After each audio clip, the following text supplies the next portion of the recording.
Thank you lord.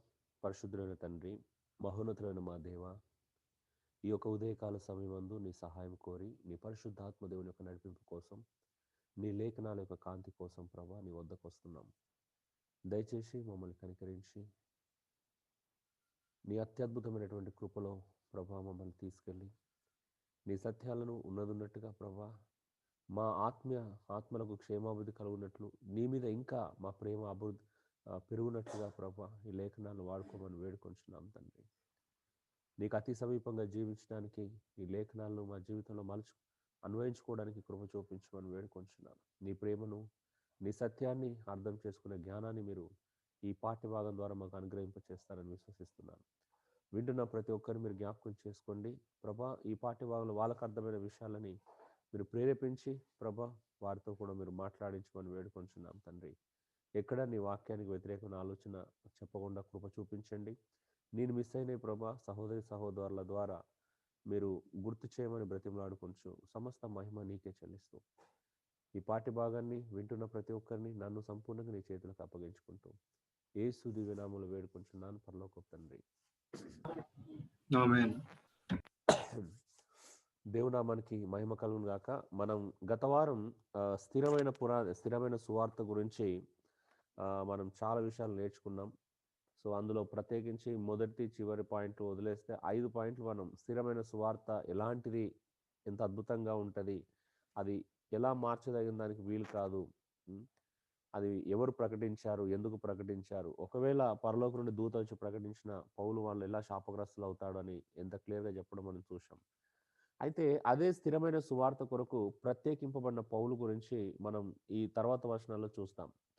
పౌలు తనను తాను ఈ విషయాన్ని బయలుపరుచుకుంటున్నాడు. నేను ఎవరిని, ఎందుకు వచ్చాను, నా యొక్క ప్రత్యేకమైనటువంటి విధి నిర్వహణ ఏంటి, నా యొక్క డ్యూటీ ఏంటి, నా యొక్క కర్తవ్యం ఏంటి, అంటే ఈ స్థిరమైన సువార్త కొరకు నేను ప్రత్యేకింపబడిన వాడను అనే దృక్పథం మనకు తర్వాత వచనాల్లో కనిపిస్తుంది.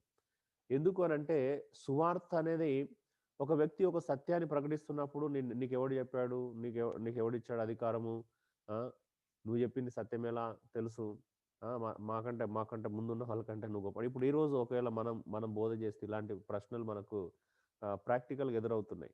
సో పౌలు కూడా ఆ టైంలో ఆ సమయంలో ఉన్నటువంటి ఆ సందర్భంలో ఉన్నటువంటి ప్రశ్నలు కూడా మనకు ఎదురయ్యాయి. అందుకే ఆ సువార్తను ఎలా పొందుకున్నాడు, ఆ సువార్త కొరకు ఎలా ప్రత్యేకింపబడ్డాడు, ఆ సువార్త విషయమై ఆయన ఏమేం చేశాడు అనే విషయాల్ని ఇక్కడ షేర్ చేసుకుంటున్నాడు. సో ఇది మీరు పౌలు దృష్టికోణంలో ఆలోచించడానికి ప్రయత్నం చేద్దాం. ఆయన అక్కడ ఎదుర్కొన్న పరిస్థితులను బట్టి, లేదా గలతీ సంఘం కావచ్చు, ఎన్నో సంఘాలు వాస్తవం చెప్పాలంటే ఆయన్ను ప్రశ్నించినాయి. ఆయన అపోస్తలత్వాన్ని, ఆయన పరిచర్యను ప్రశ్నించడం జరిగింది. ఈరోజు మీరు నేను వెళ్ళినా అదే ప్రశ్నలు మనం డినామినేషన్స్ నుంచి కావచ్చు, స్థిరమైనటువంటి ఆర్గనైజేషన్ నుంచి వెళ్ళి కావచ్చు, అంటే వెల్ సెటిల్డ్ ఆర్గనైజేషన్ నుంచి వెళ్ళి ఇప్పుడున్న సో కాల్డ్ ప్రాస్పారిటీ ప్రీచర్స్ లేకపోతే సో కాల్డ్ సెలబ్రిటీస్ సంఘాల నుంచి వెళ్ళి సేమ్ ప్రశ్నలు మనకు కూడా ఎదురవుతాయి. వాళ్ళకంటే గొప్పడువా, నువ్వు వాళ్ళు ఏమైనా కలిసావా, వాళ్ళు ఏమైనా నిన్ను అభిషేకించారా, లేకపోతే ఏదైనా కాలేజ్ నుంచి వెళ్ళి నువ్వు డిగ్రీని పొందావా, లేకపోతే ఎవరు నిన్ను ఇవన్నీ బోధించమని చెప్తున్నారు అని మనకు కూడా ప్రశ్నలు ఖచ్చితంగా ఎదురవుతాయి.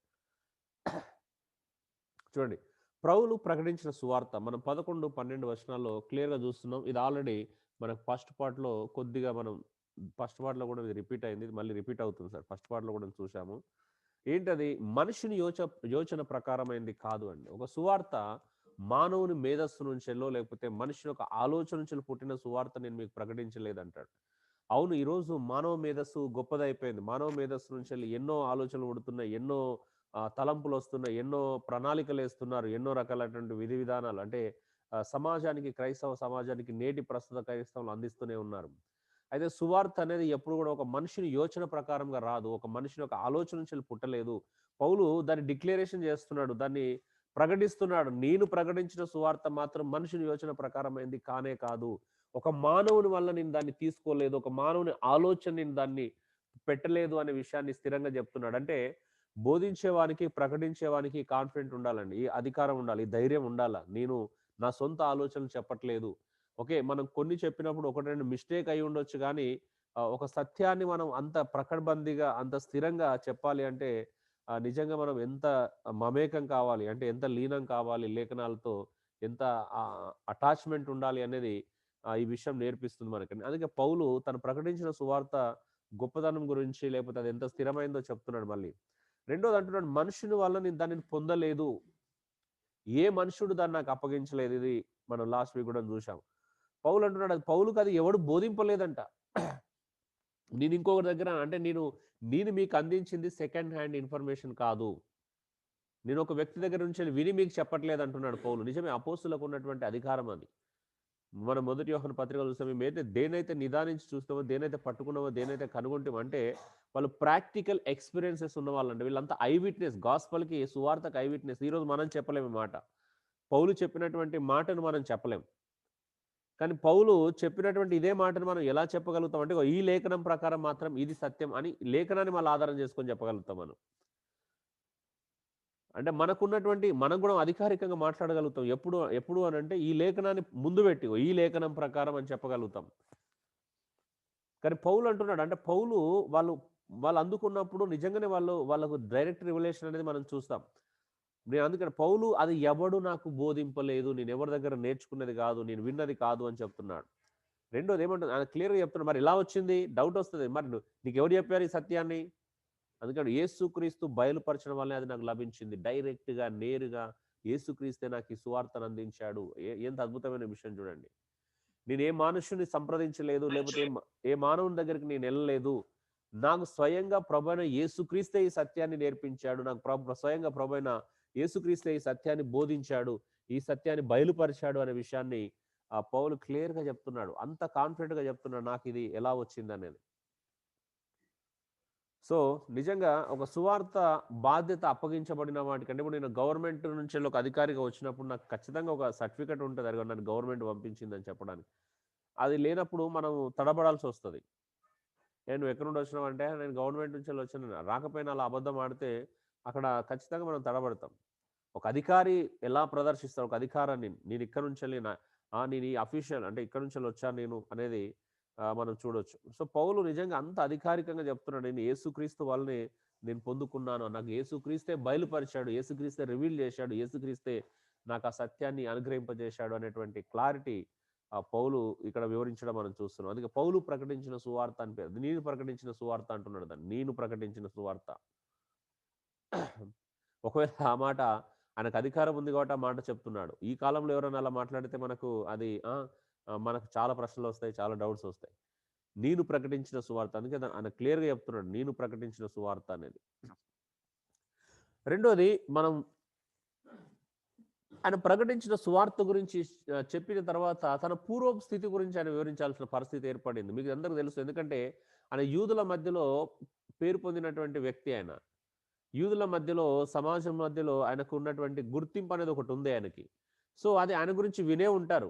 క్రైస్తవులందరూ ఆయన గురించి విని ఉన్నారనేటువంటి ఒక ఆలోచన తెలుసు అందరికి. అంటే ఆయన చేసినటువంటి పరిస్థితి ఏంటి? ఏం చేశాడు? అనేది అందరికి తెలుసు. క్రైస్తవ ప్రపంచంలో ఆ భయంతో దాక్కున్న వాళ్ళున్నారు.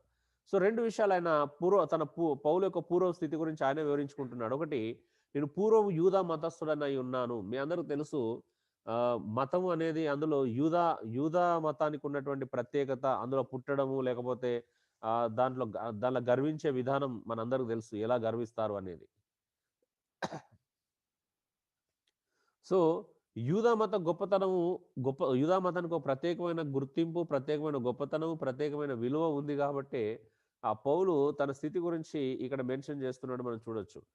పూర్వం నేను యూదా మతస్థుడై ఉన్నాను. దేవుని సంఘాన్ని నేను అపరిమితంగా హింసించాను. అంటే పరిమితంగా కాదంట, అపరిమితంగా. అంటే ఎలాంటి హద్దులు లేకుండా, ఎలాంటి కండిషన్స్ లేకుండా, ఎలాంటి బౌండరీస్ లేకుండా ఎక్కడ అంటే ఎంత అంటే నియమం లేకుండా ఇష్టానుసారంగా పౌలు మన క్రీస్తు యొక్క సంఘాన్ని హింసించినట్టుగా తనే చెప్పుకుంటున్నాడు. ఇది ఎవరో చెప్పలేదు, అది అందరూ తెలుసు అక్కడ ఉన్నటువంటి క్రైస్తవానికి. పౌలు కూడా దాన్ని అంగీకరిస్తున్నాడు. నేను సంఘాన్ని హింసించాను. నేను సంఘం మనకు తెలుసు అపొస్తలుల కార్యంలో మనం చూస్తే ఆయన పత్రికలు తీసుకొని సంఘాన్ని హింసించడానికి ప్రత్యేకమైన తాకీదులు తీసుకొని బయలుదేరిన విషయం మనకు అందరికీ తెలుసు. ఇంకేమంటాడు, నేను దేవుని సంఘాన్ని నాశనం చేశాను. స్త్రీలను పురుషులను ఈడ్చుకొని వెళ్ళి ఆయన హింసించినట్టుగా, చెరసాలలో వేయించినట్టుగా మన బైబిల్లో మనకు చాలా ఆధారాలు ఉన్నాయి. సో, సంఘాన్ని హింసించాడు ఆయన. స్త్రీలను చూడలేదు, పురుషులను చూడలేదు, ఎవరినని చూడలేదు. ఆయన ఇంటింటా వచ్చాడంట. ఇంటింటా చొచ్చి చూడండి, ఇంటింటా వచ్చడం అంటే ఏంటిది? అది బలవంతంగా చొరబడడం చెప్పాలి అంటే. బలవంతంగా చొరబడి లాక్కొని వచ్చిండంట. మీరు ఆలోచించండి. అలా తీసుకొని వచ్చి సంఘాన్ని హింసించాడు, నాశనం పట్టించాడు వాస్తవం చెప్పాలంటే. ఆయన స్థితికి అసలు అపోస్తులే భయపడి దాక్కున్నారనే విషయాన్ని మనందరికి తెలుసు. అంత మాత్రమే కాదు, ఎందుకు ఇదంతా చేశాడు అంటే పితరుల పారంపర్య ఆచారమందు విశేష ఆసక్తి కలిగి ఉన్నాడాయన. ఇదంతా చేయడానికి యెహోవా దేవుని పట్ల ఉన్నటువంటి ఆసక్తి, యెహోవా దేవుని పట్ల ఉన్నటువంటి తనకున్న భక్తి, తనకున్నటువంటి విశ్వాసం, ఆ పాతని అంటే ఆ పితరులు అంటే పితరులు ఏర్పాటు చేసినటువంటి ఆ నియమ నిబంధనలు, ఆ పారంపర్య ఆచారము, తరతరాలు వెంబడిస్తున్నట్టు వస్తున్నటువంటి ఆ ఆచారం యందు పౌలు చాలా ఒక రకంగా చెప్పాలంటే జెలస్ అంటే చాలా ఆసక్తి కలిగినటువంటి వ్యక్తి ఆయన. ఈరోజు కొంతమంది మనం చూస్తా ఉంటాం. అంటే మత పిచ్చి అనే వాళ్ళని చూస్తాం. ఇప్పుడు ఇస్లాంలో గావచ్చు, క్రైస్తవంలో గావచ్చు, కొంతమంది హిందూయిజంలో గావచ్చు, ఇప్పుడు బీజేపీ ఇలా అంటే కొంతమంది మత పిచ్చి అంటే వాళ్ళు ఏం చేస్తున్నారో వాళ్ళకి తెలియదన్నట్టు. అలాంటి స్థితిలో ఉన్నాడు పౌలు వాస్తవం చెప్పాలంటే. తను ఏం చేస్తున్నాడో తెలియలేనటువంటి స్థితిలో దేవునికి నిజంగా దేవుని కొరకే చేస్తున్నాడా? దేవుని పేరు మీద చేస్తున్నాడు గానీ, దేవుని కొరకే చేస్తున్నాడా? అనేది మనం చూడాల. సో, అలాగా పౌలు చాలా సీరియస్‌గా ఉన్నాడు. చాలా ఆసక్తి కలిగి తను సేవిస్తున్నట్టుగా మనం చూస్తా ఉన్నాం. ఇంకేమంటో తెలుసా? తన వయస్సులో ఉన్నవారి కంటే ఆధిక్యత పొందాడంట. తన వయస్సులో ఉన్నవారి కంటే ఆధిక్యతను నేను పొందాను అని చెప్తున్నాడు. పౌలు నడవడి గురించి వారందరూ విన్నారు. అసలేం జేస్తున్నాడు పౌలు? ఎలా సంఘాన్ని హింసించాడో తెలుసు. సంఘం పట్ల అంటే ఇంతకుముందు ఆయన ఎలా యూదా మతంలో ఎలాంటి ప్రాధాన్యత పొందాడు, ఎలాంటి గుర్తింపు ఉందో తన అంటే చూడండి యవ్వనుడు యవ్వన వయస్సులో నిజంగా ఈ రోజు గూడా కొంతమంది కుర్రాళ్ళని చూస్తాం. నాకు తెలిసిన ఫ్రెండ్స్ ఇప్పుడు ఆ బీజేపీలో తిరుగుతారు. అంటే ఒక జెలస్ అంటే వాడికి ఏం అర్థమైతుందో గాదు గానీ వాడు ఒక మతం పట్ల పిచ్చిగా ఉంటాడు. ఎలా మాట్లాడుతాడు అంటే మతం మారితే తల్లిని మార్చినట్లే అన్న ఈ నినాదాలు లేకపోతే ఈ స్లోగన్స్ తీసుకొని వాళ్ళు ఎంత రగిలిపోతా ఉంటారంటే, అది వాళ్ళని పిచ్చోలుగా చేస్తది ఒక రకంగా చెప్పాలి అంటే. అట్లా ఇస్లాంలో ఉన్నారు, అన్నిట్లో ఉన్నారు. కొంతమంది ఇప్పుడు సో కాల్డ్ సెలబ్రిటీస్ భక్తులు గూడా అలాగే ఉంటారు. ఎలా మాట్లాడతారంటే, మా నాయకుడు బైబిల్‌లో తప్పులుంటాయి గానీ, మా నాయకుడి దగ్గర తప్పులుండవు. అంత అంత పిచ్చి ఉంటదన్నట్టు అభిమానం. ఆ పిచ్చి అభిమానం ఒక రకంగా చెప్పాలి అంటే. సో, పౌలు నడవడి గురించి వారందరికి తెలుసండి. ఎందుకంటే ఆయన సంఘాన్ని హింసించిన విషయము వెంటనే దావాలంగా ఆ వార్త వ్యాప్తి చెందింది. అనేకులు దాక్కున్నారు. ఈవెన్ యెరూషలేములో అపోస్తులు గూడా దాక్కోవడం మనందరికి తెలుసు. అంటే సౌలు ఆఫ్‌కోర్స్ ఆయన ముందుకు వచ్చే స్థితి ఎవరికి లేదు. స్టెఫెన్ కలిగిన శ్రమ తర్వాత వెంటనే ఇది ఇన్సిడెంట్ జరిగింది మనందరికి తెలుసు. మూడోది పౌలు సువార్తకై ప్రత్యేకపరచడం. ఎలా పౌలు సువార్త కోసం ప్రత్యేకపరచబడ్డాడో ఇక్కడ మళ్ళీ వాళ్ళకు ఒక క్లారిటీ ఇస్తున్నాడు. నేను సువార్త నిమిత్తం ప్రత్యేకపరచబడ్డానని చెప్తున్నాడు. ముందు ఆయన ప్రెజెంట్‌గా చేస్తున్నటువంటి సువార్త గురించి మొదటి పాయింట్‌లో వివరించాడు. నేను సువార్త ప్రకటిస్తుంది, నేనిలా ప్రకటిస్తున్నాను. నాకు దేవుడు క్రీస్తు ద్వారా నాకు అనుగ్రహించబడిందని. రెండోది ఒకప్పుడు నేను ఎలాగున్నానో మీ అందరికి తెలుసు. మీరు నా గురించి విని ఉన్నారని చెప్తున్నాడు. మూడోది అసలు ఆ సువార్త నేను ఎలా పొందుకున్నాను? ఆ సువార్త నాకెలా ప్రత్యేకపరచబడింది అనే విషయాన్ని కూడా ఇక్కడ పౌలు వివరిస్తున్నాడు. ఒకటి ఏమంటాడు తల్లి గర్భమందు నేను ప్రత్యేకపరుచుకున్నాడు. దేవుడు ఒక క్లారిటీ ఉంది పౌలుకి ఏంటంటే చూడండి అది నిజంగా ఎవరు తెలియదు. మనందరికి మనకు బైబిల్ చెప్తుంది కాబట్టి మనం నమ్ముతున్నాం. జగత్తు పునాది వేయబడక మునుపే క్రీ ఎ ప్రేమ చేత క్రీస్తులో దేవుడు మనల్ని ఏర్పాటు చేసుకున్నాడని లేఖనాన్ని మనం నమ్మి చెప్పుకుంటున్నాం. ఈరోజో 20 సంవత్సరాల క్రితమో, లేదా 15 సంవత్సరాల క్రితమో, 30 సంవత్సరాల క్రితమో మనం రక్షించబడ్డప్పటికీ ప్రణాళిక అనేది ముందు నుంచెల్లే ఉంది. మన పట్ల దేవునికి ఆలోచన, దేవునికి ఒక ప్రణాళిక, దేవునికి ఒక తలంపు, దేవునికి ఒక ఆశయ మన పట్ల ముందే కలిగి ఉన్నాడనేది గొప్ప విషయం అన్నిటికంటే. అది నిజంగా సంతోషం కలిగించే విషయం. ఓహ్! ప్రభా! నేను పుట్టకముందే నా పట్ల నువ్వు ఒక ఆశ అంటే ఒక ప్లాన్ కలిగి ఉన్నావా? నేను పుట్టకముందే నువ్వు ఇది చేస్తున్నావా అనేది నిజంగా ఆలోచించాల్సిన విషయం. అంటే ఎంత ఆశ్చర్యానికి గురి చేసే విషయం ఆలోచించండి ఒకసారి.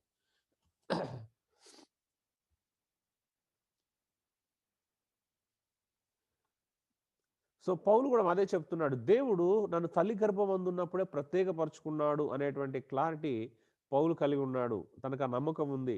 రెండోది ఇలా తన కృపచేతనే దేవుడు పౌలుని పిలిచాడని చెప్తున్నాడు. ఈ పిలుపు కారణం ఏంటంటే దేవుని యొక్క కృప. అంటే పౌలు పౌలు పౌలు తనంతట తను అది అంగీకరిస్తున్నాడు. నేనేదో మంచోడిననో లేకపోతే ఇదానా, అదా అని కాదు. కేవలం నేను దేవుని యొక్క కృప వల్లే పిలువబడ్డాను. ఈరోజు మీరు నేనైనంతే రక్షణ విషయం వచ్చినా, లేకపోతే సేవ విషయం వచ్చినా ఆయన కృప ఉంటేనే అది సాధ్యమవుతది. ఆయన కృప అనుగ్రహింపచేయాలి మనం ఏం చేయాలన్నా. ఆయన కృప లేకుండా నా అంతట నేను పరిగెత్తలేను. నా అంతట నేను ముందుకు ఒక అడుగు గూడా ముందుకేయలేనండి. ఈరోజు గూడా ఆ కృపను మేము అనుభవించాలి. మీరైనా, నేనైనా అనుభవిస్తేనే అది చేయగలుగుతాం. ఓకే. అర్థమవుతది. ఓహో! దేవుడు నాకు ఈ విషయంలో ప్రత్యేకమైన కృప ఉంది. ఆ కృప వల్లే నేను ఈ పని చేయగలుగుతున్నాను. ఆ కృప వల్లే నేను ముందుకెళ్ళగలుగుతున్నాననే ఒక క్లారిటీ ఉంటుంది. అందుకే పౌలు మరొక చోట ఆ మాటను వినియోగించాడు గూడా. నేను ఇప్పటివరకు ఏమైతే అయ్యున్నానో అది ప్రభు యొక్క దయ వల్లే అయ్యున్నాను. ఆయన ఇచ్చినటువంటి దాని వల్లే అయ్యున్నాను. నేనేమైతే అయ్యున్నానో ఆయన దయ వల్లే అయ్యున్నాను అనే విషయం ఆయనకు తెలుసు. ఈరోజు అది మనందరం అంగీకరించాల్సిన విషయమే. నువ్వైనా, నేనైనా ఈ రోజు వరకు ఏదైతే అయ్యున్నామో కేవలం ఆయన కృప వల్లే అయ్యున్నాం. దేవుడు పౌలును తన కృప వల్ల పిలిచాడు అంటున్నాడు.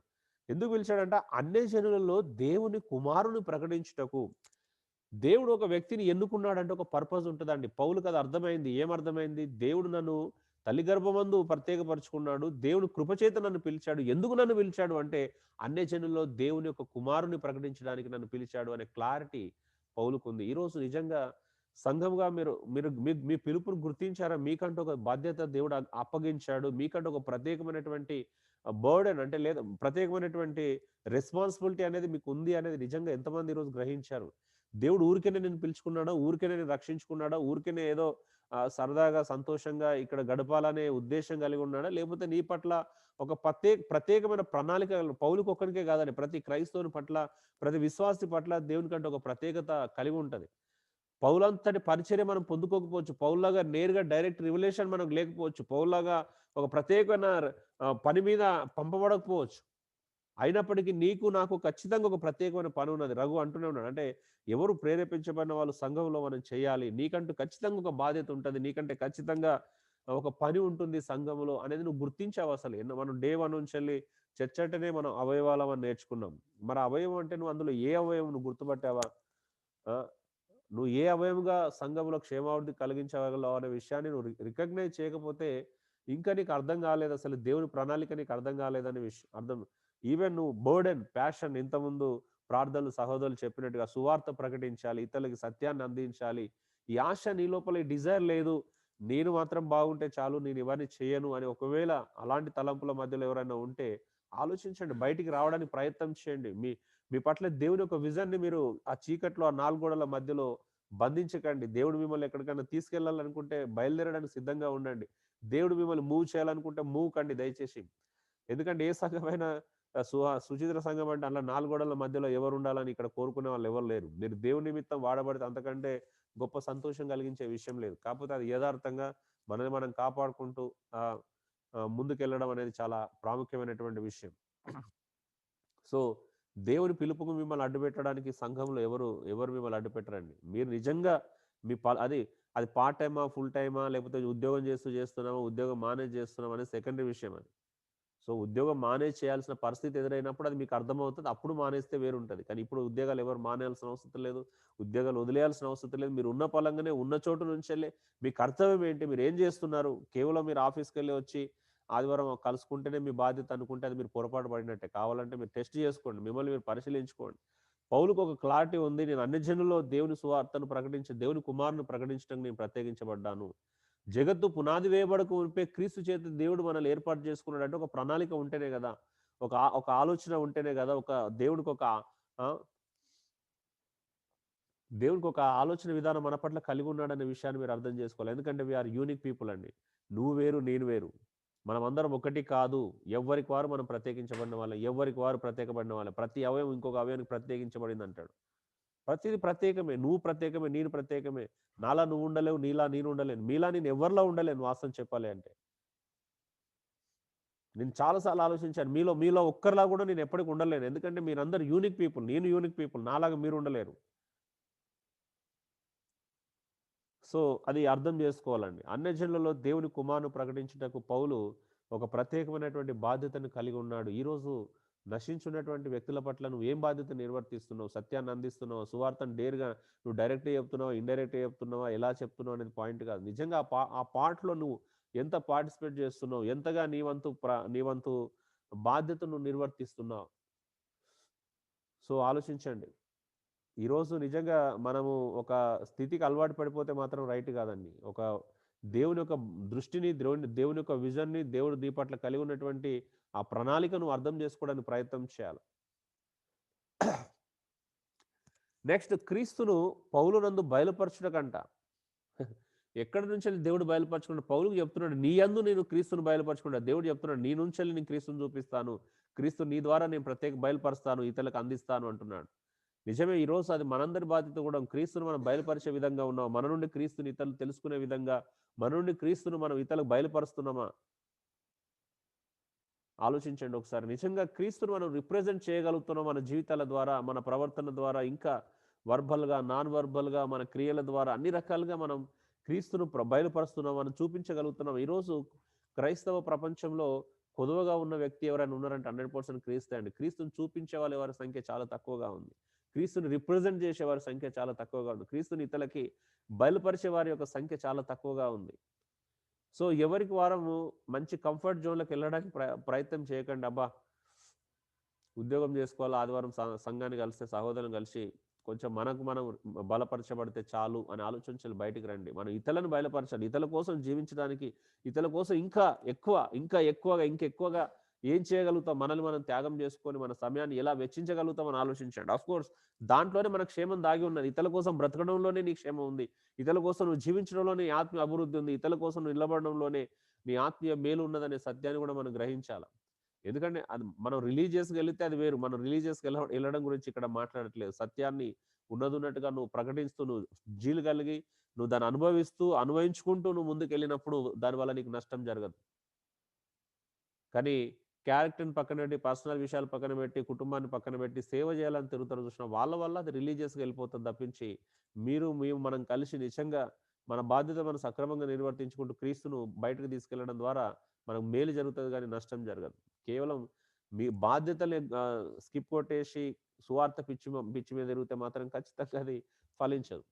దానివల్ల తనకు మేలు కలగదు. ఇతరులు మేలు పొందుతారు గానీ తనకు మేలుండదు. కానీ మనం అనుభవించుకుంటూ, మనం ప్రాక్టికల్‌గా ఉంటూ, మనం ప్రకటించడానికెళ్తే అది ఎంత ముందుకెళ్తే అంతగా మనకది మేలు చేస్తది.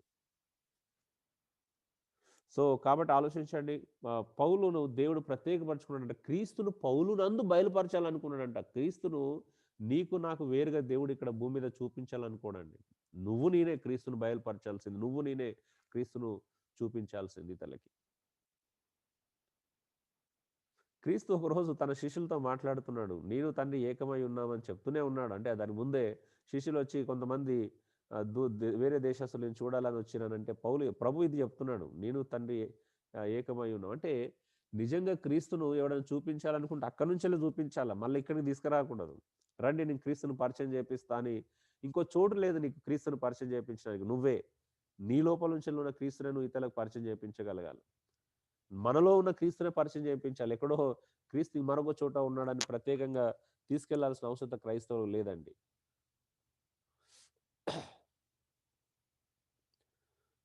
4 పాయింట్ చూద్దాం. పౌలు సేవకులను సంప్రదించలేదంట. ఇంతకుముందు అంటే దేవుడు ఎప్పుడైతే పౌలుని పిలుచుకున్నాడో అతను ఇతరులను సంప్రదించలేదంట. ఇది నిజంగా చాలా అద్భుతమైన విషయం. అంటే సువార్త యొక్క స్థిరత్వాన్ని చెప్పడానికి, సువార్త యొక్క ఇంపార్టెన్స్‌ని పౌలు నొక్కి చెప్పడానికి ఈ మాటలు వాడుతున్నాడు. అంతేగాని ఇక్కడ అపోస్తులను అంటే ఏమంటారు తగ్గించడానికి చెప్పట్లేదండి. ఇది మనం అర్థం చేసుకోవాల్సిన విషయం.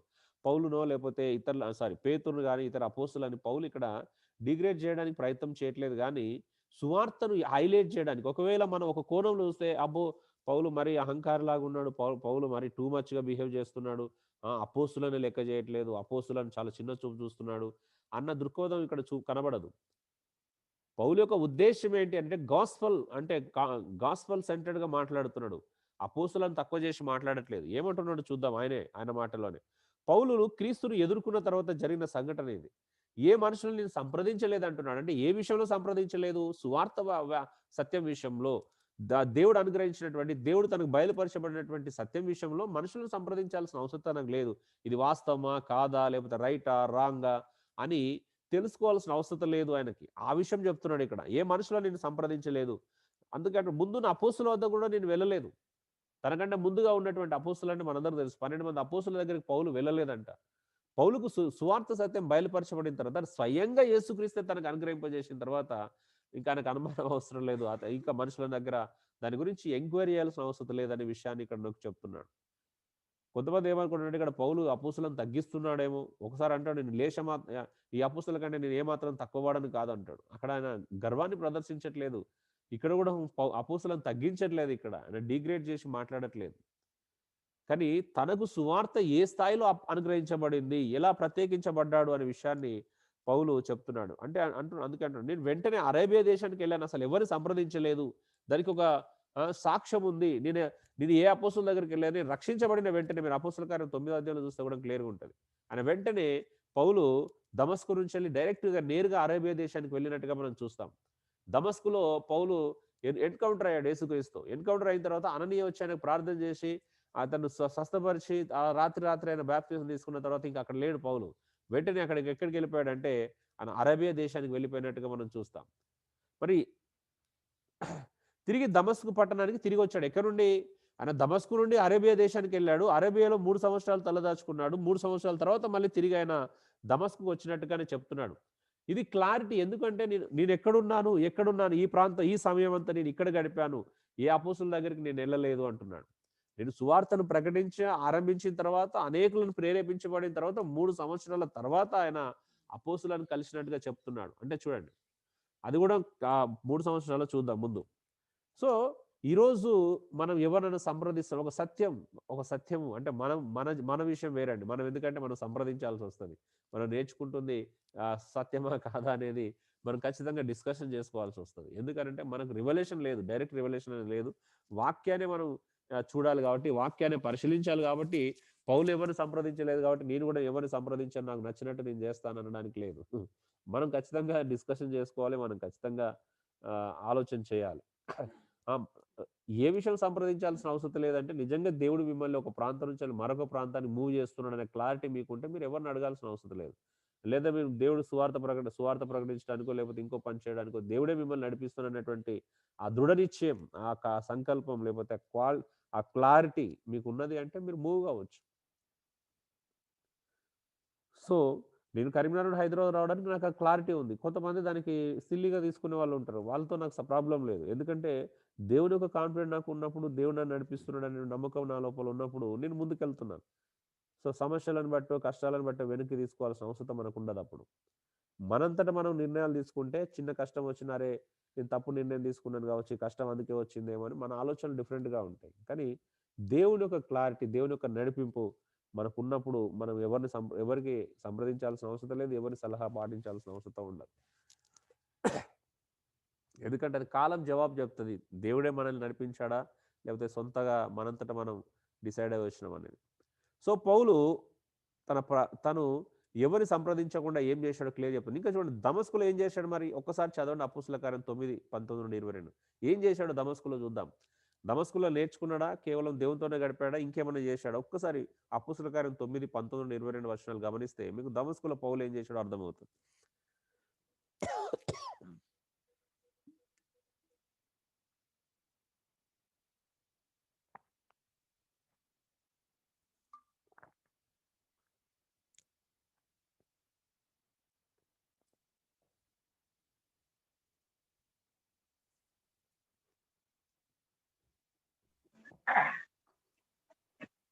పిమ్మట అతడు దమస్కులోనున్న శిష్యులతో కూడా కొన్ని దినములుండెను.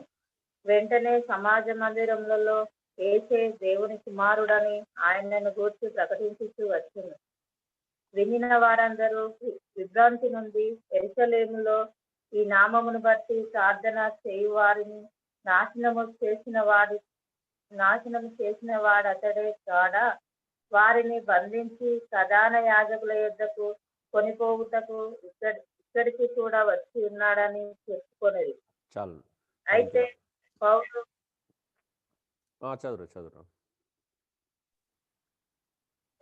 అయితే సౌలు మరి ఎక్కువగా బలపడి ఈయనే క్రీస్తు అని రుజువు పరుచుతూ దమస్కులో కాపురమున్న యూదులను కలవరపరుచును. అనేక దినములు గతించిన పిమ్మట యూదులు అతనిని చంపనాలోచింపగా వారి ఆలోచన సౌలునకు తెలియవచ్చును. వారు అతని చంపవలనని రాత్రింబగలు ద్వారముల యొద్ద కాచుకొనుచుండిరి. కనుక అతని ఓకే, చూడండి దమస్కులో ఏం చేశాడు అనేది ఇక్కడ మనం క్లియర్గా చూస్తున్నాం. అంటే పౌలు రక్షించబడిన వెంటనే దమస్కు వెళ్ళిపోయాడంటే దమస్కులో ఏం చేశాడనే క్లారిటీ ఇక్కడ కొద్దిగా ఉంది. మనకు ఫుల్గా నిజంగా ఏమేమి జరిగిందో పూర్తిగా తెలియకపోయినప్పటికీ ఈ వచనాల ఆధారంగా పౌలు దమస్కులో ఏం చేసి ఉంటాడని ఒక ఆలోచన చేయడానికి మాత్రం అవకాశం ఉంది. తప్పుడు ఆలోచన కాదు, సరైనటువంటి ఆలోచన. ఏం చేశాడు? సమాజ మందిరాలలో క్రీస్తుని గురించి సాక్ష్యం ఇవ్వడం ప్రారంభించాడంట. అక్కడ ఉన్నటువంటి శిష్యులను కలుసుకున్నాడు. అక్కడ ఉన్న శిష్యులతో కాపురం ఉన్నాడు. దమస్కులో యేసు ప్రభువును అంగీకరించినటువంటి వ్యక్తులతో ఆయన కాపురం ఉన్నాడు. వాళ్ళతో కలిసి ఉన్నాడు. వాళ్ళతో కలిసి సహవాసం చేస్తూ సమాజ మందిరంలో ఏం చేస్తున్నాడంటే క్రీస్తుని గురించి సాక్ష్యం ఇవ్వడం ప్రారంభించాడు. యేసుక్రీస్తు నిజమే. యేసే క్రీస్తై ఉన్నాడు. మనం సిలువ వేసినటువంటి యేసు ఎవరో కాదు. ఆయనే క్రీస్తు. యూదులు ఎదురు చూస్తున్నటువంటి తరతరాల నుంచి ఎదురు చూస్తున్నటువంటి మెస్సయ్య మరెవరో కాదు. ఈ యేసే మెస్సయ్య అని దృఢంగా సాక్ష్యం ఇవ్వడం ప్రారంభించాడు. అప్పుడంటే అదే మరి. అప్పుడు రుజువుపరచాల్సినటువంటి విషయం అదే. సిలువబడిన యేసు ఎవరో గాదు. తరతరాల నుంచెల్లి మన పితరులు ఎదురు చూస్తున్నటువంటి మెస్సయ్య, మనం మెస్సయ్య రాకడ కోసం ఎదురు చూస్తున్నాం గదా! ఆ క్రీస్తు కొరకు ఎదురు చూస్తున్నాం గదా! ఆ క్రీస్తే ఈ యేసు అని జెప్పేసి ప్రకటిస్తున్నారు. అందుకే ప్రతి చోట మనం అది క్లియర్‌గా చూస్తాం. యేసును క్రీస్తుగా ప్రూవ్ చేయాలి. యేసు ఎవరో గాదు. తరతరాల నుంచెల్లి ఎదురు చూస్తున్నటువంటి మెస్సయ్యనే మెస్సయ్యనే, ఆయనే క్రీస్తు అని రుజువుపరచడం అనేది ఆ కాలంలో అన్నిటికంటే ప్రాముఖ్యమైనటువంటి విషయమండి. ఇంకేమైనా విన్నవారు విభ్రాంతి పడడానికి కారణమయ్యాడంట అక్కడ. దమస్కులో ఏం చేశాడు ఆయన? ఆయన గురించి విన్నవాళ్ళు విభ్రాంతి నొందారు. ఎందుకంటే అరే! పూర్వము ఈయనొక పాడు చేసిన దాన్ని ఇప్పుడు ప్రకటిస్తున్నాడు. అది ఆశ్చర్యం కాదా? సంఘాన్ని హింసించిన వాడు సంఘంలోకి రండి, సంఘంలో చేర్చబడండి, సువార్తను నమ్మండి. సువార్తను ప్రకటించిన వారిని చంపినవాడు అదే సువార్త ప్రకటించడం ద్వారా అక్కడున్నటువంటి అనేక మందికి విభ్రాంతి నొందారంట. ఆశ్చర్యానికి గురవ్వడం జరిగింది. అవును. మనం మనం నిజంగా మన జీవితంలో కూడా ప్రతిసారి ఎక్కడో ఒక దగ్గర మన జీవితంలో ఆ టర్నింగ్ పాయింట్ అనేది ఉండాలి. మనం కూడా ఇతరులకు ఆశ్చర్యం కలిగించే విధంగా ఉండాలి. అరే! ఒకప్పుడు వీడు ఇలా ఉన్నాడు, ఇప్పుడు ఇలా అయిపోయాడేంటి? ఒకప్పుడు వీడు ఇలా ఇందులో ఉన్నాడు, ఇప్పుడు ఇలా మారిపోయాడేంటి? అనే ఆశ్చర్యం ఖచ్చితంగా సమాజంలో, సంఘంలో, మన కుటుంబంలో కలిగించాలండి. ఎందుకనంటే, అరే! ఒకప్పుడు క్రీస్తులో లేకముందు ఈ వ్యక్తి ఇలా ఉండేవాడు, అలా ఉండేవాడు. కానీ క్రీస్తులోకొచ్చిన తర్వాత ఈయన సౌమ్యుడిగా అయ్యాడు. చాలా మారిపోయాడు. కోపం తగ్గింది, లేకపోతే ప్రేమ పెరిగింది. అంటే ఏదో ఒక చేంజ్. ఆయన సువార్త ప్రపంచం అక్కడ ఉన్నటువంటి ప్రజలందరూ తెలుసు ఆయన సంఘాన్ని హింసించిన విషయం. ఆయన గురించినటువంటి వార్త అందరికీ ఎళ్ళింది. అలాంటి వ్యక్తి ఈరోజు సువార్తను ప్రకటిస్తున్నాడు. యేసే క్రీస్తని సాక్ష్యం ఇస్తున్నాడు అనేది అది విభ్రాంతి కారణమవ్వడం మనం చూస్తాం. ఇంకా పౌలు మరెక్కువగా బలం పొందాడంటే ఎందుకు పౌలు మరెక్కువగా బలం పొందాడని చెప్తున్నాడు? పౌలును ఎంతగా హింసించాలని చూస్తే, ఎంతగా చంపాలని చూస్తే, ఎంతగా ఆయనను కలవరపెట్టాలా లేకపోతే ఆయనను బాధ పెట్టాలని ప్రయత్నం చేస్తే ఆయన మరి ఎక్కువగా బలం పొందాడంట చూడండి. నిజమే మన క్రీస్తు కొరకు బ్రతుకుతున్నప్పుడు మన బలహీనతలు అంటే మనల్ని ఇబ్బంది గురి చేసేటువంటి బలహీనతలు కావచ్చు, సమస్యలు కావచ్చు, అవన్నీ మనల్ని ఇంకా బలపరుస్తాయి తప్పించి బలహీనపరచవండి. ఇది ప్రాక్టికల్‌గా మీ జీవితంలో కూడా అనుభవం ఉంటది. ఎందుకంటే క్రీస్తుతో నడిచే ప్రతి ఒక్క వ్యక్తి జీవితంలో ఈ అనుభవం ఉంటది. నీ సమస్యగా ఏదైనా కావచ్చు అది నిన్ను ఇంకా బలపరుచుకొని ఇంకా స్ట్రాంగ్ అయితావు నువ్వు. ఇంకా గట్టిగా చెప్పాలి, ఇంకా బలంగా చెప్పాలని స్ట్రాంగ్ అవుతున్నాం తప్పించి బలహీన పడిపోవట్లేదనేది అక్షర సత్యం అండి. పౌలు జీవితంలో అది చూస్తున్నాం. మన జీవితంలో కూడా అది మనం అనుభవించొచ్చు. ఆయన కొరకు మనం బ్రతుకుతున్నప్పుడు మనం ఇంకా బలం పొందుతాం. మనకు ఇంకా ఆటంకాలు ఎదురైన కొద్దీ ఇంకా స్ట్రాంగ్ అవుతామనేది ఇదొక మరొక అద్భుతమైన నిదర్శనం. నిజంగా పౌలును దేవుడే పిలుచుకున్నాడు, దేవుడే నడిపించాడు, దేవుడే ప్రత్యేకపరుచుకున్నాడు అనే దానికి ఇది గొప్ప నిదర్శనం అండి. ఎందుకంటే అలాంటి స్థితిలో కూడా ఆయన చంపాలని యూదులు కుట్రమన్ని ఆయన చంపడానికి ప్లాన్‌లేసుకుంటున్న సమయంలో ఆయన ఇంకా బలం పొందుతున్నాడు అనంటే అది ఖచ్చితంగా దేవుని వల్లనే అవుతుంది. దేవుని వల్లే పౌలు నియమించబడ్డాడనే దానికి ఒక నిదర్శనం. మన జీవితంలో కూడా అంతే. మన జీవితంలోకి ఎన్ని ఎదురైనా ఇంకా సేవ పట్ల ఆసక్తి పెరుగుతుంది గానీ తగ్గట్లేదు. సేవ పట్ల ఇంకా బర్డెన్ పెరుగుతుంది. ఇంకా ప్రకటించాలనే తపన పెరుగుతుంది అనంటే అది నిజంగా ఏ ఏమో ఏ అద్భుతమైన విషయమో కాదో ఆలోచించండి ఒకసారి. మన చిన్న సమస్య రాగానే సేవొద్దు, ఏమొద్దు, ఈ ఆదివారం వద్దు, ఈ ప్రసంగాలొద్దు, ఎవడు చదువుతాడు ఈ బైబిలు, దీన్నెవడు మెడిటేషన్ చేస్తాడు, ఇదంతా మనకు అవసరమా అనిపిస్తది. చిన్న సమస్యొస్తే, చిన్న ఆర్థిక ఇబ్బందొస్తే, చిన్న శ్రమొస్తే, చిన్న రోగమొస్తే, చిన్న ఇరుకొస్తే మనమంతా బలహీనంగా ఆలోచిస్తాం. ఈరోజు చదవకపోతే ఏమైతది, ఈరోజు అసలే ఎవరో ఒకరు చూసుకుంటారులే, ఎవరో ఒకరు ఏదో ఒకటి చేస్తారులే. అంత బలహీనమైన పరిస్థితి మన జీవితంలో కలగకుండా జాగ్రత్త పడదాం. ఎందుకంటే సమస్య వచ్చిన కొద్దీ మనం ఇంకా దగ్గర కావాలి. సమస్య వచ్చిన కొద్దీ మనం బలం పెరగాలి గానీ తగ్గకూడదండి మన జీవితాలలో. ఆ! మనం ఏం చేస్తామంటే మన సమస్యలను పరిష్కరించుకోవాలని ప్రయత్నం చేస్తా ఉంటాం. సమస్యలు అలా పరిష్కారం కావు. మన పని మనంలో స్థిరంగా ఉంటే సమస్యలు వాటంతట అవే పరిష్కారం అవుతాయి. మనం సమస్యల చుట్టూ కాదు తిరగాల్సింది. క్రీస్తు చుట్టే తిరగాల్సిన అవసరత అది మనం ప్రతి ఒక్కరు గుర్తించాలి. ఇంకేమని చెప్తున్నాడు ఆయన దమస్కులో యేసే క్రీస్తని రుజువుపరుస్తున్నాడు. ఇంతకుముందు మనం చెప్పినటువంటి మాట అది. దమస్కులో ఉన్న యూదులను కలవరపరచడం కారణమయ్యాడు ఆయన. కలవరపడుతున్నారు. నమ్మాలా? నమ్మకూడదా? అసలు నిజమేనా? కాదా? ఎన్నో డౌట్స్ ఉంటాయి. పౌలు అలాంటి వ్యక్తి ఆహ్, అక్కడ మీరు చూడండి పూర్వము పాడు చేసిన మతం అనే మాటను మీరు గ్రహించాలా. తర్వాత పాయింట్‌లో మీరు ఆ మాటను ప్రత్యేకంగా చూస్తారు. ఎందుకనంటే మతం అనగానే బైబిల్ ప్రకారం దాని యొక్క అర్థం ఏందంటే విశ్వాసం అండి. బైబిల్ ఎక్కడైతే మతం అని ఉంటదో అక్కడ విశ్వాసం అనేది ఉంటది. దాని అర్థం విశ్వాసం అనే అర్థంలో రాయబడ్డది. అంటే పూర్వం ఎవరైతే ఏదైతే నమ్మారో ఆ విశ్వాసాన్ని పాడు చేయనివాడు అదే విశ్వాసాన్ని ప్రకటిస్తున్నాడు అని. సో, బైబిల్‌లో మతానికి ఉన్నటువంటి అర్థం డిఫరెంటు. బయట మతానికి ఉన్నటువంటి అర్థం డిఫరెంట్. అందుకే క్రైస్తవ మతం అంటే, మతం అంటే అర్థం ఏందంటే క్రైస్తవ విశ్వాసం అని అర్థం అక్కడ. అసలు క్రైస్తవ మతం అనే పదం వాడకూడదు. క్రైస్తవ విశ్వాసం అనే పదం వాడాలి. ఎందుకంటే ఈ రోజులల్లో మతం అనే పదానికి సరైనటువంటి మీనింగ్ లేదు కాబట్టి. ఆ రోజులలో మతం అనేది అంటే విశ్వాసం, నమ్మకం. క్రైస్తవ విశ్వాసం అనే పదజాలంతో వాడారు.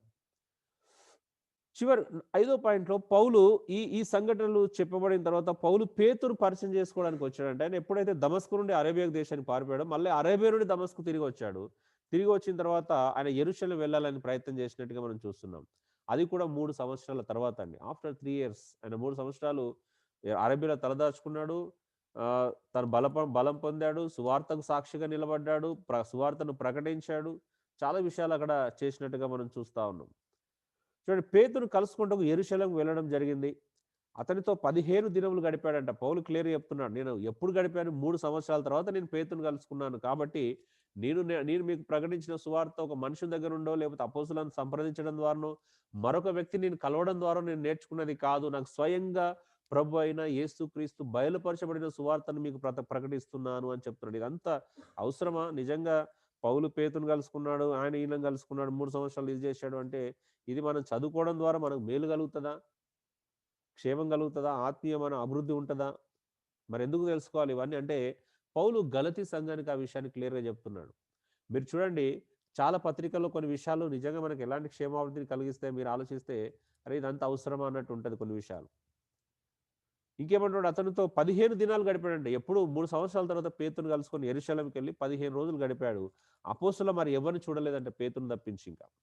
అయితే మరొక వ్యక్తిని చూశాడు. ప్రభు సహోదరుడైన యాకోబుని మాత్రం నేను చూశాను అంటున్నాడు. అంటే యెరూషలేముకు సంఘానికి యాకోబు పెద్దగా ఉన్నట్టు కాబట్టి మేబీ అక్కడ యాకోబుని కలుసుకున్నటువంటి అవకాశం ఏర్పడి ఉండొచ్చు.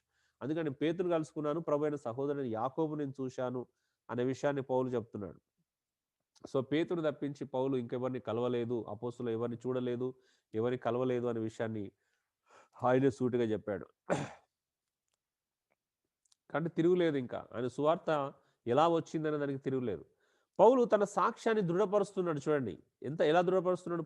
పౌలు రాయుచున్న విషయాలు సత్యం అంటున్నాడు. నేను మీకు రాయుచున్న విషయాలు సత్యం అంటున్నాడు. మీరు నమ్మాలి. నేను అబద్ధం ఆడట్లేదు. ఏమంటున్నాడు చూడండి ఇంకా.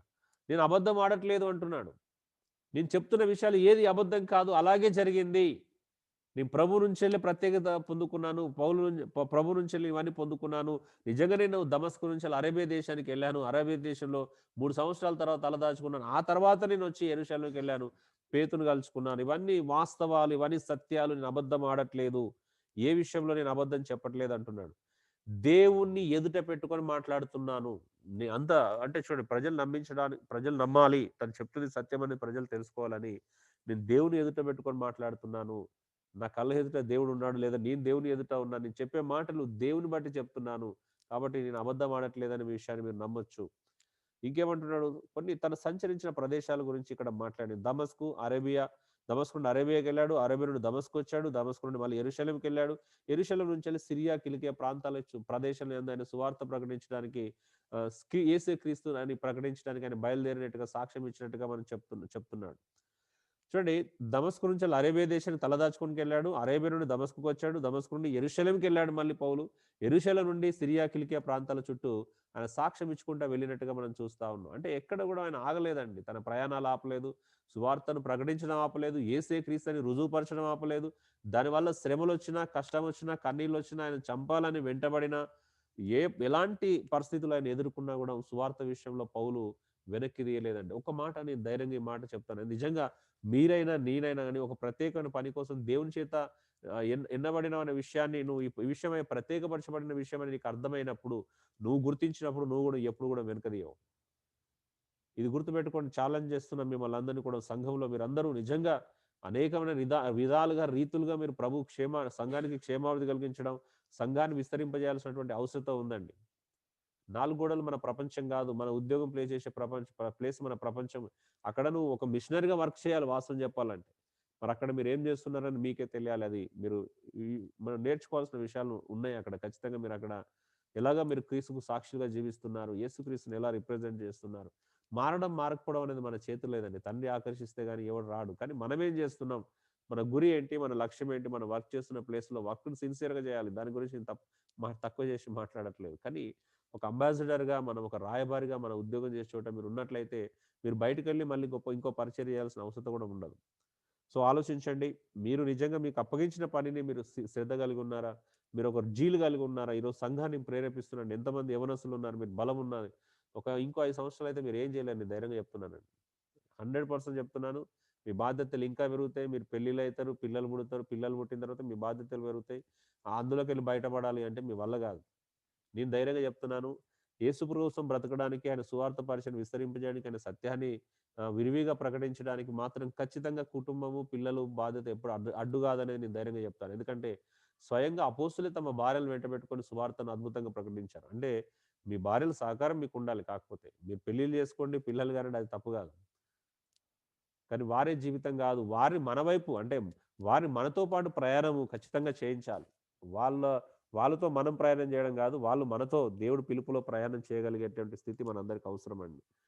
సో, అది మనం ట్రైనప్ చేసుకోవాలి. మెల్లిమెల్లిగా ప్రార్థన చేయాలి. వాళ్ళ కొరకు భారంగా ప్రార్థన చేయాలి. వాళ్ళ సహకారాన్ని మనకుండేలా ప్రభునే అడగాలి. ప్రభు నాకు ఇక్కడ నుంచి సహకారం రావాలి అని అడగాలి. ఆయనే అన్నీ సమకూరుస్తాడు. ఆయనే అన్నీ చేంజ్ చేస్తాడు ఖచ్చితంగా. కాపోతే మీ పనేంటో, మీ బాధ్యత ఏంటో గుర్తుపట్టండి. అది మాత్రం వస్తే మాత్రం మీరు వెనకడుగేయరండి. ఎన్ని సమస్యలొచ్చినా, ఆర్థిక ఇబ్బందులు ఎదురైనా, వేటికి భయపడరు. లేదంటే మీరు ఖచ్చితంగా భయంలో బ్రతుకుతారు మనం. ఎలా, ఎలా, ఎలా అనే ప్రశ్నతోనే చచ్చిపోతాం మనం సగం.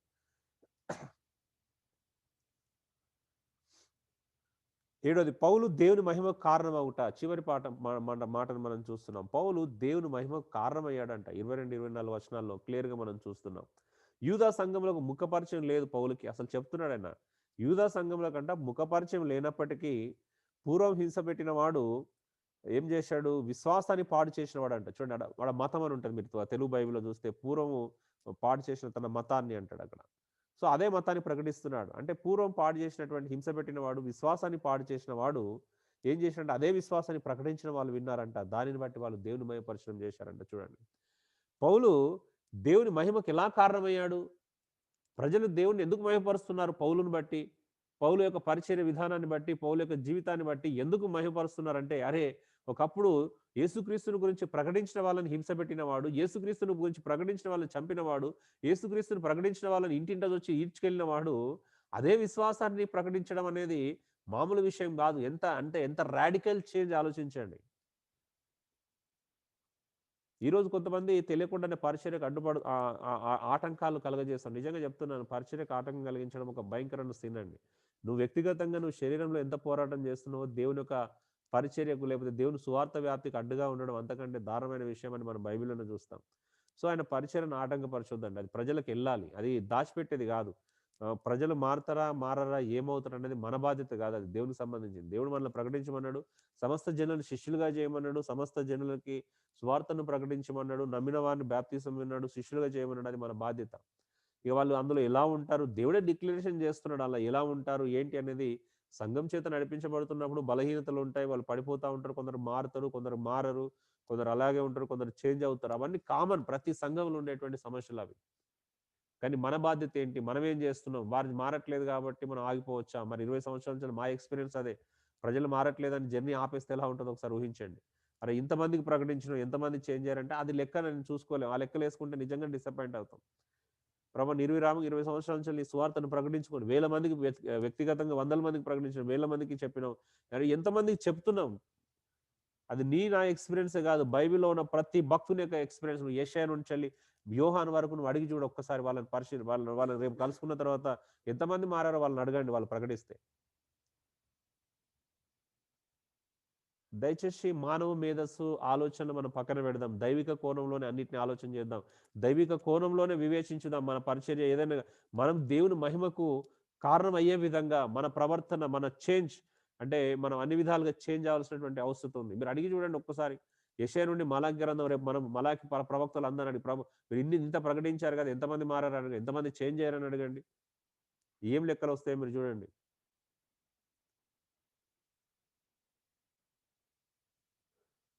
సో దయచేసి మన డ్యూటీ మనం చేద్దామండి. మనం చేసేది చేద్దాం. దేవుడు అప్పగించిన ఒక్కటేంది మన వరకు బాధ్యత ఏందంటే, నేను అవి పాటిస్తున్నానో లేదో చూసుకోవాలి. నేను వాటిని వెంబడిస్తున్నానా లేదా? నా జీవితంలో నేను అప్లై చేసుకుంటున్నానా లేదా? నేను చేంజ్ అవ్వకుండా ప్రకటిస్తున్నానంటే మాత్రమే తప్పు. నువ్వు చేంజ్ అయ్యి ప్రకటిస్తున్నావు అనంటే, నువ్వు ఆగాల్సిన అవసరం లేదు. నీ లైఫ్‌లో నువ్వు అప్లై చేసుకుంటున్నావా? ఎంతవరకు నువ్వు మూవ్ అవ్వగలుగుతావు? అంతవరకు నువ్వు వెళ్ళాలి. సువార్తకైతే 100% మనందరం సాక్షులుగా జీవించాల్సిందే. సో, పౌలు ఏదైతే తను ఆటంకంగా ఉన్నాడో, ఒకదానికి ఆటంకంగా ఉన్నాడు. ఆటంకంగా ఉన్నదాని నుంచెల్లి తను ఆటంకంగా తొలగిపోయి, దాన్నే మళ్ళీ ప్రజలకు అందించడం అనేది గొప్ప విషయం అండి. దాన్ని బట్టి, పౌలుని బట్టి, ఈ విషయాన్ని బట్టి అక్కడున్నటువంటి ప్రజలందరూ యూదా సంఘంలో వారు దేవుని మహిమపరుస్తున్నారు. ఈరోజు మనం నిజంగా అన్ని విషయాల్లో దేవునికి మహిమకు కారణమై ఉన్నామా? దేవుడు మన ద్వారా మహిమపరచబడుతున్నాడా? పరిచర్య విస్తరింపజేయడం ద్వారానో, మన జీవితంలో ఒక చేంజ్ చూపించడం ద్వారానో, సంఘంలో, సమాజంలో మనం మారుతున్నప్పుడు కలిగేటువంటి మహిమ మనల్ని బట్టి మహిమపరచబడడం అనేది జరుగుతుండాలండి. ఈరోజు నిజమే అంటే కొన్నిసార్లు బిబ్లికల్ ప్యాటర్న్ చర్చ్‌కి ట్రెడిషనల్ చర్చోళ్ళకి ఏందంటే అప్లికేషన్ పార్ట్ తక్కువుంటది. సువార్త భారం ఎక్కువుంటది. మనలాంటి సంఘాల్లో ఏమంటారంటే అప్లికేషన్ పార్ట్ మీద దృష్టి పెట్టి సువార్త నిర్లక్ష్యం చేస్తున్నాం. సత్యాన్ని ప్రకటించడం నిర్లక్ష్యం చేస్తున్నాం. సత్యాన్ని బోధన ఇతరులకు అందించే విషయంలో నిర్లక్ష్యం చేస్తున్నాం అనేది ఫ్యాక్ట్.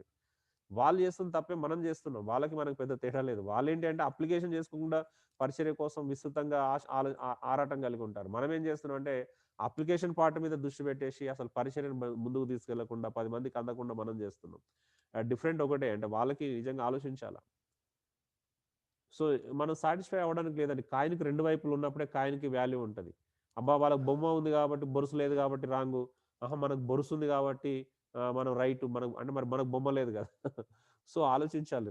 కాయిన్‌కి ఎప్పుడు 2 వైపులా ఉండాలి. మన జీవితము కాయిన్‌కి 2 వైపులు ఉన్నప్పుడే వాల్యూ ఉంటది. చెల్లుతది. మనం ఒకవైపు చూసి సంతోషించడం మానుకుందాం. మనకంటూ ఇంకొక బాధ్యత ముందుకెళ్ళాలి ఖచ్చితంగా నేను ప్రేరేపిస్తున్నాను. యవ్వనస్తులు చాలా మందున్నారు. ఇప్పుడు కొత్త కొత్త నరసింహ, ఆనంద్, డేవిడ్ చాలామంది ఇంతమంది రాజు సంఘంలో చాలామంది యవ్వనస్తులు అదవుతున్నారు. వాళ్ళని ప్రిపేర్ చేసుకోవాలి. మనం వాళ్ళకి కోఆపరేట్ చేయాలి. మనం నిలబడాలి. మనం ఏదో ఒకటి చేయగలగాలి. ఎవరి బాధ్యత అది. అది సువార్త ప్రకటించడమా, సత్యాన్ని నలుగురికి అందేలా చేయడమా, దయచేసి అందరూ ఇన్వాల్వ్ కాండి. ఎంకరేజ్ చేసుకోండి ఒకరినొకరు. సో, ఇది అండి. పౌలు పరిచర్య విషయం మనం చూస్తున్నాం. ఇక్కడ నుంచి మనం నేర్చుకోవాల్సిన విషయాలు చాలా ఉన్నాయి. మనం గూడా ఒక ప్రత్యేకింపబడ్డం, మనకు గూడా ఒక పరిచర్య అప్పగించబడి ఉంటది. మనకు గూడా ఒక చిన్న బాధ్యత ఖచ్చితంగా ఇవ్వబడి ఉంటది. ఆ బాధ్యతను మనం గుర్తెరగాలి. ఆ బాధ్యత కోసం నువ్వు తప్పించాలి. ఆ బాధ్యత పట్ల నువ్వు అది చేయాలా. నేనిప్పటికి ట్రైనప్ చేసి లేపడానికి ప్రయత్నం చేస్తున్నాను. ప్రజలు సిద్ధంగా లేకపోతే మనం ఏం చేయలేం. అది అప్ టు దెమ్ అది. యేసుప్రభు గూడా ఎంతోమంది నన్ను వెంబడించమని పిలిచాడు. అందరు రాలా. రారు. వచ్చేవాడు వస్తాడు. వచ్చిన వాళ్ళనే మనం ట్రైనప్ చేయగలుగుతాం. వచ్చిన వాళ్ళనే మనం ఏదైనా చేయగలుగుతామండి. మీరు గూడా అంతే. సో, దయచేసి నిలబడండి. పరిచర్య మనం అంత్య దినాల్లో ఉన్నాం. మన విశ్వాసాన్ని కాపాడుకుంటూ పరిచర్యను ఖచ్చితంగా ఈ సత్యాన్ని 10 మందికి అందించాలి. మారతారా? మారరా? ప్రభు చూసుకుంటాడు. అది పరిశుద్ధాత్మ దేవుని కార్యం. వాళ్ళ జీవితంలో ఒక సిట్యుయేషన్ ఎదురైనప్పుడు, వాళ్ళ జీవితంలో ఒక సంఘటన ఎదురైనప్పుడు వాళ్ళంతట వాళ్ళే దేవుని వైపు తిరిగేటువంటి పరిస్థితి ఖచ్చితంగా ఉంటుంది.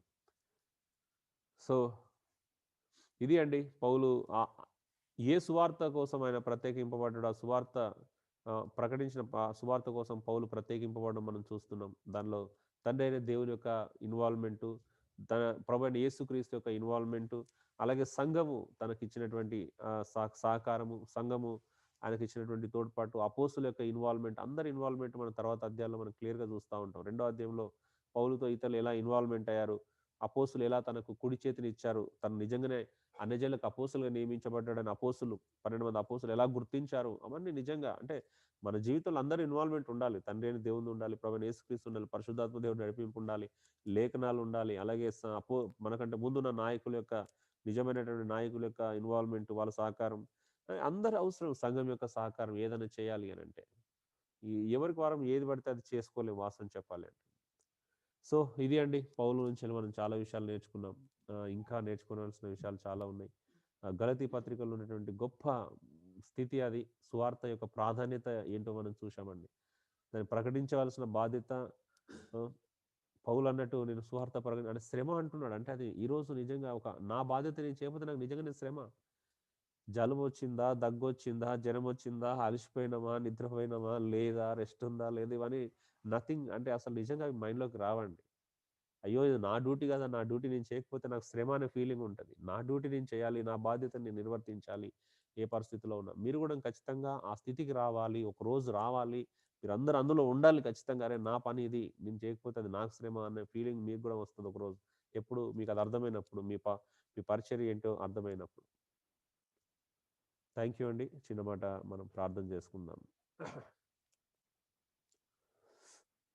Thank you lord.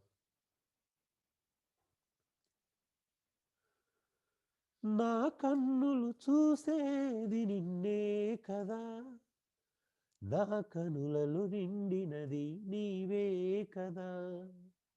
నా కన్నులు చూసేది నిన్నే కదా, నా కనులలో నిండినది నీవే కదా. నిన్ను చూసి నన్ను మరచి, నిన్ను చూసి నన్ను మరచి, నీ వలనే మారిపోదును, నీ వలనే మారిపోదును. నా శేష జీవితమంతా నీ కొరకే బ్రతికెదనయ్యా, నా శేష జీవితమంతా నీ కొరకే బ్రతికెదనయ్యా. ఈ క్షణమైనా, ఏ దినమైనా, ఏ క్షణమైనా, ఏ దినమైనా ప్రభువా నీ కోసమే నేను జీవింతును. నా ప్రభువా నీ కోసమే నేను జీవింతును. ఏ క్షణమైనా, ఏ దినమైనా, ఏ క్షణమైనా, ఏ దినమైనా. అవును ప్రభా, నీ పరిచర్య అద్భుతమైనది ప్రభు. నీ పిలుపు అద్భుతమైనది. నువ్వు చేసే ప్రతి కార్యం అద్భుతమైనది ప్రభు. నువ్వు కూడా ప్రభా ఈ లోకానికి వచ్చింది పరిచర్య చేయడానికి ప్రభు. నువ్వు మాకు అప్పగించింది పరిచర్యనే ప్రభు. అపోస్తులకు అప్పగించింది పరిచర్యనే. సంఘానికి అప్పగించింది పరిచర్య. మేము ఒకరికొకరు సేవ చేసుకోవాలని, ఇతరులకు సేవ చేయాలని, పరిచర్య ధర్మం నిర్వర్తించబడానికి, పరిచర్య ధర్మం జరగటానికే నువ్వు సేవకులను, నాయకులను ఇచ్చావని ఎఫ్ఎస్సి 4:11-13 మేము క్లియర్గా చూస్తున్నాం ప్రభు. పరిచర్య ధర్మం జరగడం నీ యొక్క ఉద్దేశం అయింది ప్రభు. వరాలను అందుకే ఇచ్చావు ప్రభు. నాయకత్వాలను అందుకే ఇచ్చావు. సో అది మేము గుర్తెరిగి ప్రభా మా బాధ్యత ఏంటి మేము తెలుసుకొని ప్రభు ముందుకెళ్ళడానికి మీరు సహాయం దయచేస్తారని విశ్వసిస్తున్నాం. పౌలును ఏర్పాటు చేసుకొని ప్రభు పౌలుకి ఈ అద్భుతమైన బాధ్యతనిచ్చి ప్రభా ఆ బాధ్యతలో తన జీవితం తనను తాను కోల్పోయేలా ప్రభు మీరు నడిపించినందుకు నీకు స్తోత్రాలు చెల్లిస్తా ఉన్నాం ప్రభు. నిజంగా ఆ ధన్యుడు ప్రభా, అలాంటి ధన్యత మీరు మాకు ఇస్తున్నందుకు నీకు స్తోత్రాలు చెల్లిస్తున్నాం. మా ధన్యతని మేము గ్రహించడానికి కృప చూపించండి ప్రభా. మా పనిని మేము గుర్తెరగడానికి సహాయం దయచేయండి ప్రభా. ఇక్కడ ఉన్నటువంటి సంఘంలో ప్రతి ఒక్కరిని ప్రేరేపించండి. మీ పరిశుద్ధాత్మ శక్తి చేత నింపండి. మీతో ఎక్కువ సమయం వ్యక్తిగతంగా గడపడానికి కృప చూపించండి ప్రభా. నీ పిలుపు అర్థమయ్యేంత వరకు, నీ ప్రణాళిక అర్థమయ్యేంత వరకు, నీ వాక్యం ప్రభా తన జీవితంలో నీ చిత్తం ఏమైందో అర్థమయ్యేంత వరకు ప్రభా నీతో గడపడానికి పురికొల్పండి ప్రభు. సహాయం దయచేయమని వేడుకొంచున్నాను. మీతో ఎక్కువ సమయం గడపబోతే ఇది అర్థం కాదు ప్రభు. నీ ప్రణాళిక, నీ చిత్తం అర్థం కాదు ప్రభు. మీరు సహాయం కృప చూపించండి. ఎప్పుడో ఒకసారి 2 నిమిషాలు 3 నిమిషాలు నీతో గడిపితే ఇది అర్థమయ్యే విషయం కాదు ప్రభు. సహోదరులతో మేము కూర్చొని 5 నిమిషాలు ప్రార్థన చేసుకుంటే అర్థమయ్యే విషయం కాదు. వాక్యం వింటే కూడా పూర్తిగా అర్థమయ్యే విషయం కాదు ప్రభు. వ్యక్తిగతంగా నీతో సమయం వెచ్చించడానికి కృప చూపించండి. వాళ్ళ బాధ్యత ఏంటి, వాళ్ళ పిలుపు ఏంటి, వాళ్ళ పరిచర్య ఏంటి, అసలు వాళ్ళ యొక్క గమ్యం ఏంటి, గురి ఏంటి, లక్ష్యం ఏంటి, ఎందుకోసం బ్రతకాలి, దేనికోసం బ్రతకాలి అనేది పూర్తిగా అర్థమయ్యేలా మీరు సహాయం దయచేస్తారని విశ్వసిస్తున్నా. మీ పరిచర్య ధర్మం విస్తరింప చేయాలి ప్రభా. పౌరులాగా ప్రభా మేము కూడా మా ప్రాణాన్ని నీ అప్పగించిన పని కోసం మా ప్రాణం కూడా మేము ప్రియమైనదిగా ఎంచలేదు అనే విషయం అర్థం కావాలి ప్రభా. నువ్వు కూడా యోహాను సువార్తలో సమరస్తో మాట్లాడుతున్న శిష్యులతో అదే చెప్పావు, నా తండ్రి చిత్తం నెరవేర్చే నా ఆహారం అని. ఆ విషయంలో నీ ప్రాణాన్ని నువ్వు లెక్క చేయలేదు. పౌలు కానీ అపోస్తులు కానీ ఎవరు నువ్వు అప్పగించిన పని విషయంలో ప్రాణాన్ని లెక్క చేయకుండా పనిచేశారు ప్రభు. ఈరోజు పరిశుద్ధాత్మ దేవుడు నిర్విరామంగా 2000 సంవత్సరాల నుంచి పని చేస్తూనే ఉన్నాడు. మా పని మాత్రమే ఆగిపోయింది ప్రభా. మా పని ఏంటో మేము తెలుసుకోవడానికి కృప చూపించండి. మా పనిని మేము చేయడానికి బలాన్ని ఇవ్వండి ప్రభు, శక్తిని ఇవ్వండి ప్రభు. లేదంటే మేము యంత్రాల్లాగా అయిపోతాం ప్రభు. మర యంత్రాలుగా మారకముందే సహాయం దయచేయమని వేడుకొంచున్నాం. ఒక సిస్టానికి అలవాటు పడకముందే ప్రభా మాకు కృపను అనుగ్రహింపచేయండి ప్రభు. ఒక ప్యాటర్న్కి మేము ట్యూన్ కాకుండా సహాయం దయచేయమని వేడుకొంచున్నాం తండ్రి. కంఫర్ట్ జోన్లోకి వెళ్ళకముందే ప్రభా మమ్మల్ని మేము నీకు అప్పగించుకోవడానికి కృప చూపిస్తారని విశ్వసిస్తూ మా ప్రార్థనలు వింటున్నందుకై స్తోత్రాలు చెల్లిస్తూ ప్రభా వాక్యం విన్న ప్రతి ఒక్కరి జీవితంలో మీరు ఫలింపచేయమని, విన్న వాక్యం నిష్ప్రయోజనం కాకుండా సహాయం దయచేయమని ప్రభా, ఏమైనా పొరపాట్లు ఉంటే సరి చేసుకోవడానికి మరొక అవకాశం కల్పించమని సమస్త విధులైన మహిమ నీకే చెల్లిస్తూ నా ప్రార్థన వింటున్నందుకే వందనాలు చెల్లిస్తూ యేసు దివ్యనామములో వేడుకొంచున్నాను పరలోకపు తండ్రి. ఆమేన్.